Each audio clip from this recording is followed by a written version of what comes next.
The COVID-19 pandemic has led to a dramatic loss of human life worldwide and presents an unprecedented challenge to public health, food systems, and the world of work. President Rodrigo Duterte has approved the extension of the enhanced community quarantine in Luzon to April 30.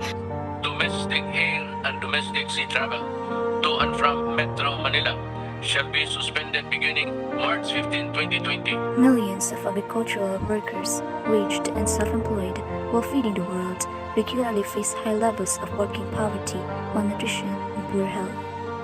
Pre, mapilitan na kaming mamamalimos dyan sa karsada. Anong gagawin namin na talagang walang-wala na? Yung manghingi ng pera yung apo mo na wala kang maibigay, napakahirap na. The pandemic has been affecting the entire food system and has laid bare its fragility. Sumampalat halampas kalahating milyon ang kabuang nagkasakit ng COVID-19 sa Pilipinas. Now that we've finally found the cure, are you willing to take the risk? Pwede ko magpabakuna kasi lalo na kami mga frontliner sa supermarket na nagtatrabaho para sa safety din po namin. Handa ako magpabakuna kasi para na rin sa pamilya ko. Hindi yung ganito na kakaba-kaba araw-araw lumalabas ng bahay. Hindi muna siguro. Bakit po? Kasi hindi pa ako sure sa bakuna na sinudurok sa akin. Ikaw if ever magpaturo ko ngayon. Almost half of the Filipinos are unwilling to be vaccinated against COVID-19, according to a nationwide survey of Pulse Asia done on November 23 to December 2. More than half of respondents from Visayas did not want to be vaccinated, while Mindanao had the most number of those willing to get the vaccine. A large number of respondents said they don't want to be vaccinated because of safety concerns. A few are also concerned about the price of vaccines, while 5% said they do not believe that a vaccine is needed to combat COVID-19.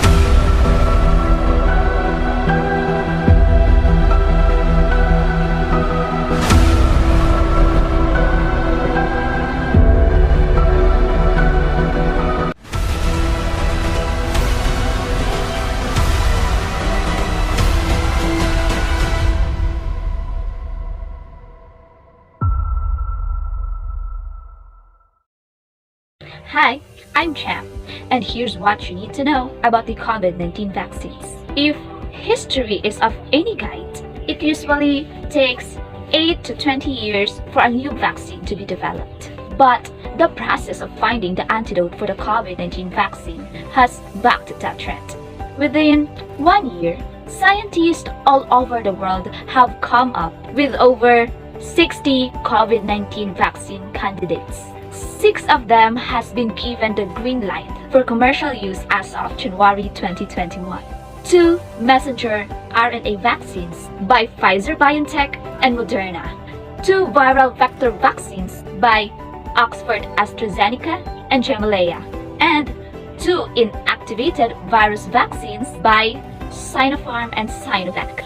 All vaccines work by teaching our bodies to recognize and fight a certain pathogen in a safe way. They encourage our immune system to produce antibodies, T cells, which are very important white blood cells, or both, so that if we get infected later, our built-in defense mechanisms knows how to fight back.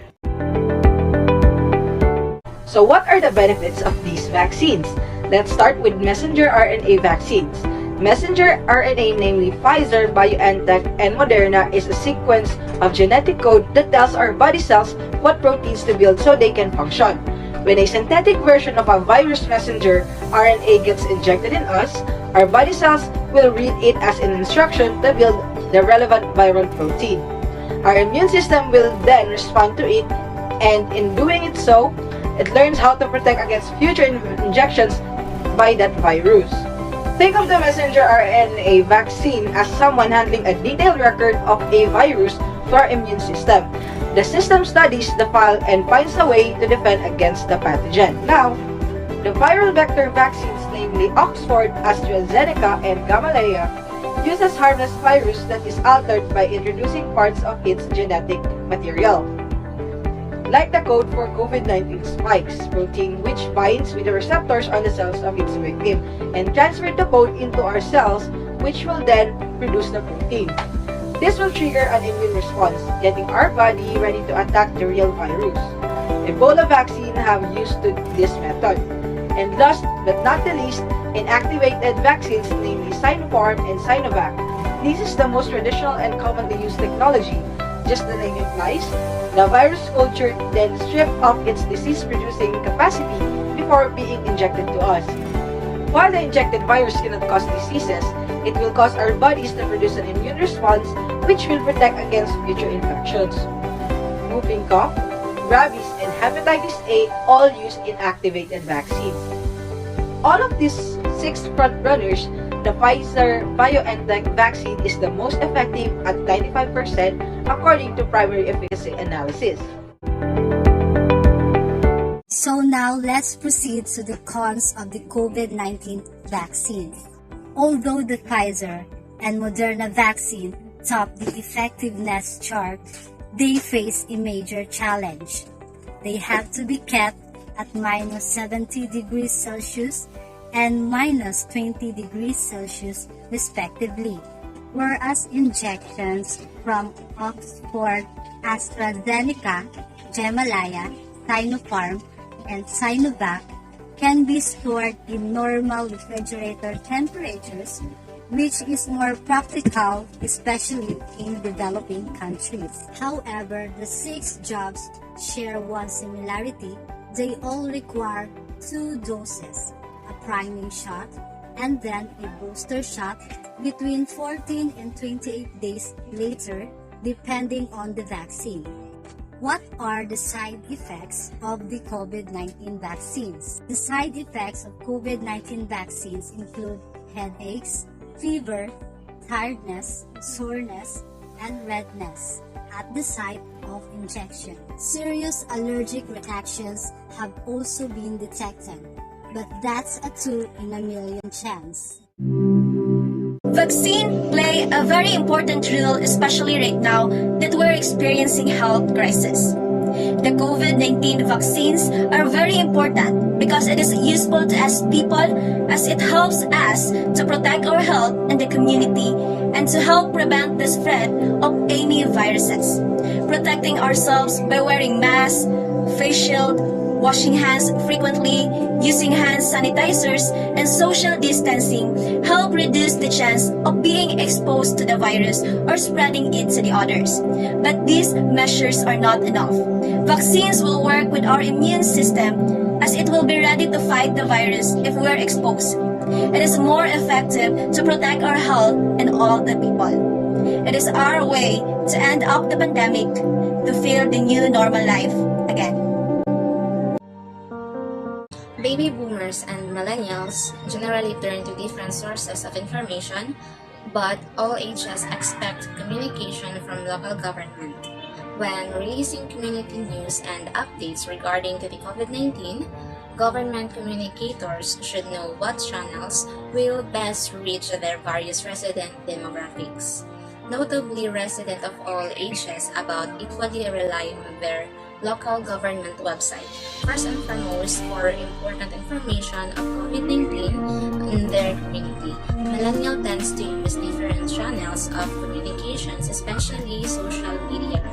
As of this moment, when a lot of hoax and facts are circling in the internet world, we as a millennial have to engage ourselves into proof-finding facts about the vaccine and use our social media affiliation to inform others of what we have known.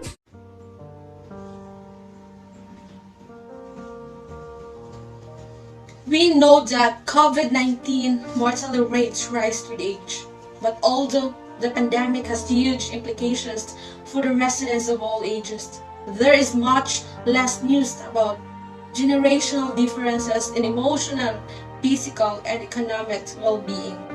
This pandemic gives us all tremendous reminder of how important our role as millennials in giving awareness of how the COVID-19 vaccines works.